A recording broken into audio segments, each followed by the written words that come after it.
पहला क्वेश्चन है, गेहूं और जौ की फसलों के संदर्भ में निम्नलिखित कथनों पर विचार कीजिए। तो पहला पॉइंट है, मनुष्यों द्वारा सर्वप्रथम इन्हीं फसलों का उपजाने की शुरुआत हुई, यानी मनुष्य ने सर्वप्रथम गेहूं और जौ की फसल उपजाई। तो पहला पॉइंट एकदम सही है। दूसरा पॉइंट कह रहा है, इन फसलों के उपजाने का क्षेत्र हिमालय और विंध्य पहाड़ियों है। तो यहाँ पे सेकेंड पॉइंट गलत है, तो हमारा आंसर हो जाएगा केवल 1। अब गलत क्यों वो भी देख लो। तो सर्वप्रथम मनुष्य ने जो उगाया वो गेहूं और जौ है, तो इसमें कोई गलती नहीं है। और ये कब है? आज से 8000 साल पहले मनुष्य ने गेहूं और जौ फसल को उपजाना। लेकिन दूसरा गलत है, क्योंकि जो और गेहूं है उसकी जो उपजाने की शुरुआत है वो सुलेमान और किरथर पहाड़ी है। हिमालय और विंध्य की जगह क्या है? सुलेमान और किरथर। ठीक है। या आपने एक शब्द और सुना होगा, बलूचिस्तान, मेहरगढ़। मेहरगढ़ बलूचिस्तान। मेहरगढ़ बलूचिस्तान में सबसे पहले गेहूं और जौ के उपजाने की साक्ष्य मिलते हैं, जबकि विंध्यन और हिमालय जो क्षेत्र है ये गलत हो जाएगा। अब यदि हम बात करें, इसी प्रकार यदि आपसे पूछा जाए कि सबसे पहले चावल के साक्ष्य कहाँ मिले हैं, तो चावल के साक्ष्य में भी आप बता सकते हो यहाँ पे कि सर्वप्रथम चावल के जो साक्ष्य हैं, एक एक्स्ट्रा में बता रहा कि सर्वप्रथम जो चावल उपजाने के साक्ष्य हैं संत कबीर नगर के लहुरा देव गाँव में। यहाँ पे लिखे दे रहा, यदि चावल के बारे में पूछा जाए कि सर्वप्रथम चावल कहाँ उपजाया गया, तो संत कबीर नगर। ठीक है, संत कबीर नगर। और एक शब्द आपने सुना होगा, लहुरा देव। लहुरा देव। तो सबसे पहले संत कबीर नगर के लहुरा देव में चावल उपजाने की जानकारी हमें मिलती है 8000 से 9000 साल पहले। तो ये भी आपको ध्यान रखना है। अगला क्वेश्चन देखते हैं। दूसरा क्वेश्चन है हमारा कि भारतीय उपमहाद्वीप के संदर्भ में निम्नलिखित कथनों पर विचार कीजिए। आरंभिक नगरों का विकास सिंधु व इसकी सहायक नदियों के किनारे हुआ। तो पहला पॉइंट एकदम सही है कि सिंधु और जो सिंधु सभ्यता है, सिंधु नदी है, उसके किनारे सिंधु सभ्यता का विकास हुआ, यानी सिंधु सभ्यता या सिंधु नदियों के किनारे नगरों का विकास हुआ। लेकिन यहाँ पे दूसरा पॉइंट गलत हो जाएगा। क्यों? क्योंकि इसने कहा कि गंगा और उसकी सहायक नदियों के किनारे नगरों का विकास 5000 वर्ष पहले हुआ। ये गलत है एकदम। तो हमारा यहाँ आंसर हो जाएगा 1। अब ये दूसरा गलत क्यों है? जहाँ 5000 है, यदि इसकी जगह आप लिख दो 2500 वर्ष। यदि आप बात करो कि गंगा और उसकी सहायक नदियों के किनारे शहर नगरों का विकास कब हुआ, तो 2500 वर्ष पूर्व। यहाँ दिया है 5000 वर्ष, तो इसलिए केवल आंसर 1 हो जाएगा। ओके।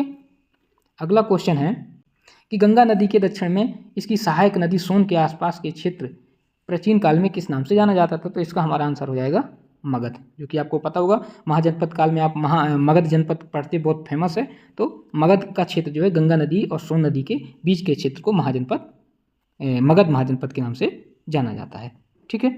अगला क्वेश्चन है हमारा, भारत देश के नाम के संदर्भ में बताना है कि कौन सा कथन सही है।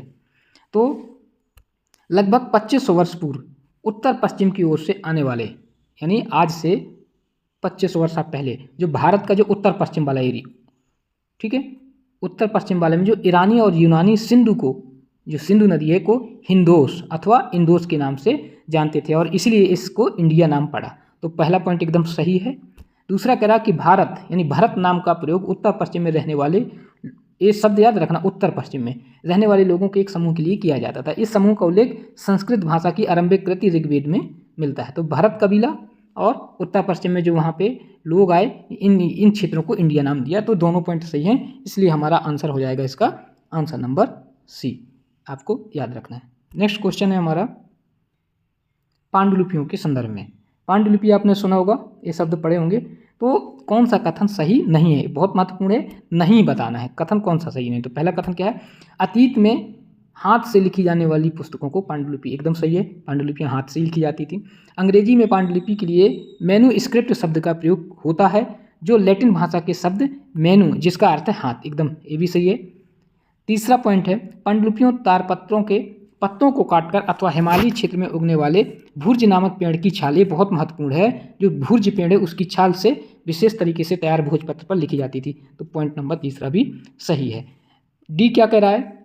पांडुलिपि केवल मंदिर और बिहारों में प्राप्त होती है, जो केवल संस्कृत भाषा में लिखी जाती है। ये वाला पॉइंट हमारा गलत हो जाएगा। तो क्वेश्चन क्या है? गलत ही बताना था कि इनमें से कौन सा गलत है। तो डी गलत है। क्यों गलत है? यहाँ जो केवल मंदिर लिखा है ये गलत है। मंदिर बिहार और अन्य जगहों से भी प्राप्त होती थी, और ये क्या है? केवल संस्कृत। तो ये गलत है। संस्कृत के अलावा भी उस समय जो प्राकृतिक भाषा में भी पांडुलिपियाँ प्राप्त हुई हैं, तो ये भी आप याद रखो, प्राकृतिक भाषा। यहाँ तक कि तमिल पांडुलिपियाँ भी मिली हैं। तो जो केवल संस्कृत लिखा है ये शब्द गलत है। प्राकृतिक और तमिल लैंग्वेज में भी हमें पांडुलिपियाँ प्राप्त हुई हैं। तो ऑप्शन नंबर डी हमारा गलत हो जाएगा। अगला क्वेश्चन है अभिलेखों के संदर्भ में। ठीक है, अभिलेखों के संदर्भ में निम्नलिखित कथनों पर विचार कीजिए। अभिलेख क्या है? ऐसे लेख जो केवल पत्थरों पर उत्कीर्ण किए जाते थे अभिलेख कहलाते थे। पहला पॉइंट सही नहीं है, बताते हैं क्यों नहीं है। केवल पत्थर लिखा है, ठीक है, जबकि अभिलेख कोई भी ऐसी चीज जो कठोर हो, कोई भी सतह जो कठोर हो उस पर उत्कीर्ण करना अभिलेख कहलाता है। वो पत्थर भी हो सकता है, कोई धातु भी हो सकती है, यानी अभिलेख धातुओं में भी मिल सकते हैं। तो ये आपको ध्यान रखना है कि पहला पॉइंट क्यों गलत है। यहाँ पे केवल पत्थर शब्द का उपयोग किया गया, जबकि धातुओं में भी हो सकता है। ठीक, तो पहला गलत है। दूसरा क्या है? कभी कभी शासक अथवा अन्य लोग अपने आदेशों को इस तरह उत्कीर्ण करवाते थे ताकि लोग उन्हें पढ़कर व देखकर उनका पालन कर सकें। तो दूसरा जो उद्देश्य है अभिलेखों का एकदम सही है। तो हमारे यहाँ पे आंसर हो जाएगा केवल बी। पहला क्यों गलत है? क्योंकि सिर्फ पत्थर में नहीं होते थे। यहाँ पे ध्यान रखना है कि पत्थर के साथ साथ धातुओं में भी अभिलेख उत्कीर्ण कराए जा सकते थे। ठीक है, तो आंसर हो जाएगा बी। अगला क्वेश्चन है हमारा, अशोक का कंधार से प्राप्त अभिलेख निम्नलिखित से किन लिपियों में है? तो बिल्कुल ये आसान है, जो अशोक के कंधार अभिलेख है उसकी लिपि बताना है। तो इसका आंसर हो जाएगा हमारा यूनानी और अरमेक लिपि हो जाएगा। तो आपको ध्यान रखना है कि कंधार से प्राप्त अशोक के अभिलेखों की जो लिपि है वो यूनानी और अरमेक है। नेक्स्ट क्वेश्चन है ईसा मसीह के जन्म से संबंधित। जो आपने दो शब्द देखे होंगे AD और BC, तो उसी से संबंधित है हमारा क्वेश्चन है। तो ईसा मसीह के जन्म की पूर्व की सभी तिथियां ईसा पूर्व के रूप में जानी जाती। कथन एकदम सही है, क्योंकि वर्ष की गणना ईसाई धर्म प्रवर्तक ईसा मसीह की जन्म तिथि से की जाती। दोनों सही है और इसका आंसर हो जाएगा ए। आपने दो शब्द देखे होंगे AD और BC। तो यहाँ BC का मतलब होता है बिफोर क्राइस्ट, यानी ईसा मसीह के जन्म के पहले, और AD का मतलब होता है एनो डोमिनो, मतलब जन्म के उनके बाद। तो इस तरह से हमारा NCERT का क्लास 6 की जो बुक है उसके फर्स्ट चैप्टर का क्विज कंप्लीट हुआ।